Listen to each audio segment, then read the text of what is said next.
Ready to turn your RTX 3060 Lhr into a lean, mean, Ethereum mining machine. Let's build a NiceHash mining rig that maximizes your profits. First, gather your gear. You'll need RTX 3060 Lhr GPUs, obviously. I'm mining motherboard built for multiple cards, a basic CPU like a Celeron. At least 4 GB of RAM, an 80 gold rated power supply unit with enough wattage for all your cards, a small SSD for the operating system, and a sturdy rig frame to hold everything together. Links to recommended parts are in the description. Time to assemble. Mount your motherboard onto the rig frame, install the CPU and RAM, connect the power supply and route the cables neatly now.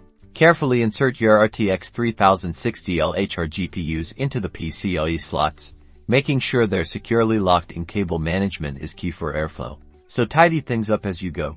Next, let's get the software sorted. Download NiceHash OS onto a USB drive, boot your rig from the USB and follow the on-screen instructions to install NiceHash OS onto your SSD. This operating system is specifically designed for mining, keeping things simple and efficient. Once NiceHash OS is up and running, run the benchmark for each of your RTX 3060 Lhr cards. This process finds the most profitable algorithms for your specific hardware. Then, tweak the power limits and fan speeds in the device settings to optimize for hash rate and keep those temperatures under control. Remember, Lhr cards have limitations, but we can work around them.